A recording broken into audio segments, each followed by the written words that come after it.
प्रभु कहते हैं कि तू सोने से पहले सबको माफ कर दे, मैं उठने से पहले तुझे माफ कर दूंगा। दुनिया से बात करने के लिए फोन की जरूरत होती है और प्रभु से बात करने के लिए मौन की जरूरत होती है। फोन पर बात करने पर बिल देना पड़ता है और प्रभु से बात करने पर दिल देना पड़ता है। मोहमाया में फंसने वाला बिखर जाता है और ईश्वर से जुड़ने वाला निखर जाता है। भगवान के पास दो शक्तियां हैं, एक है माया और दूसरी है भक्ति। जब कोई भगवान के समक्ष जाता है और भगवान को प्रणाम करता है तो वो पूछते हैं, बोलो क्या चाहिए, माया चाहिए या भक्ति चाहिए? भक्त पूछता है, भगवान दोनों में क्या अंतर है? भगवान बोले, देखो दोनों में एक ही अंतर है।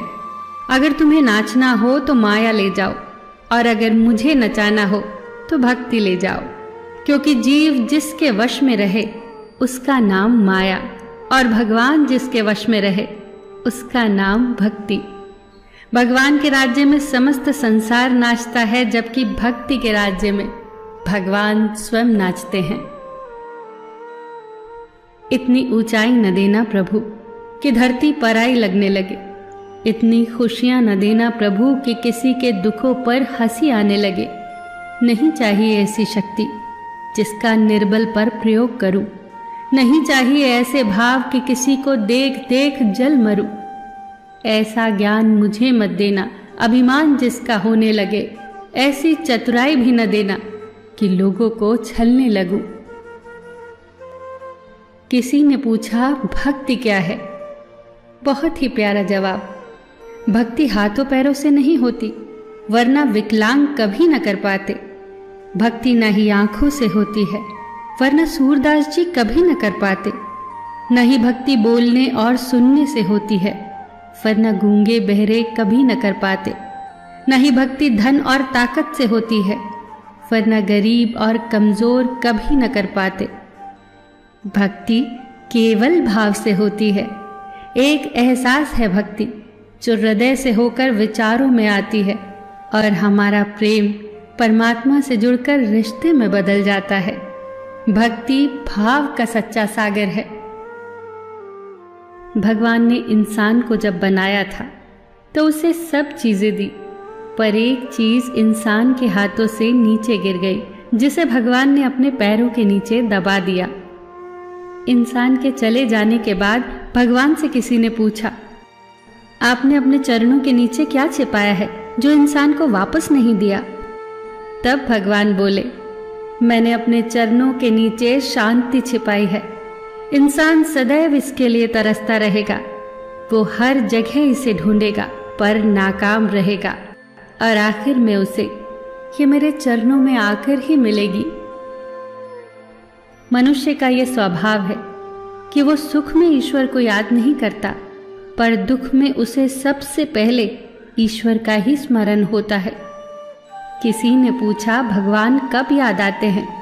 उत्तर मिला, धर्मात्मा को हर समय, पापी को मृत्यु के समय, चोर को पकड़े जाने पर, गरीब को भूख लगने पर, धनी व्यक्ति को बीमार हो जाने पर, कंजूस को पैसा खो जाने पर, किसान को वर्षा न होने पर और मुसाफिर को ट्रेन छूट जाने पर, व्यापारी को नुकसान हो जाने पर, विद्यार्थी को परीक्षा में असफल हो जाने पर, इंसान को विपरीत परिस्थितियों में ही भगवान याद आते हैं। दुख में सुमिरन सब करे, सुख में करे न कोई, जो सुख में सुमिरन करे दुख काहे को होए।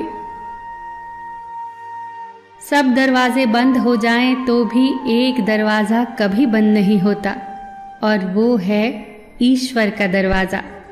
उम्मीद ईश्वर से रखो, दुनिया से नहीं। मैंने कहा अपराधी हूं मैं, ईश्वर ने कहा क्षमा कर दूंगा। मैंने कहा परेशान हूं मैं, ईश्वर ने कहा संभाल लूंगा। मैंने कहा अकेला हूं मैं, ईश्वर ने कहा हमेशा साथ हूं मैं। मैंने कहा उदास हूं मैं, ईश्वर ने कहा नजर उठा के देख, हर वक्त तेरे आस पास हूं मैं। जब आप भगवान का ध्यान करें तो हमेशा यही प्रार्थना करें कि हे प्रभु, अगर किसी समय मैं आपकी उंगली पकड़ना भूल जाऊं तो आप मेरी बाह पकड़ना कभी मत भूलना।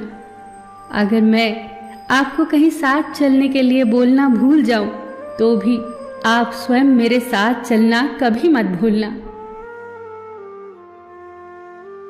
फिर मिलेंगे दोस्तों अगली वीडियो के साथ। तब तक के लिए अपना ख्याल रखना और हमेशा मुस्कुराते रहना।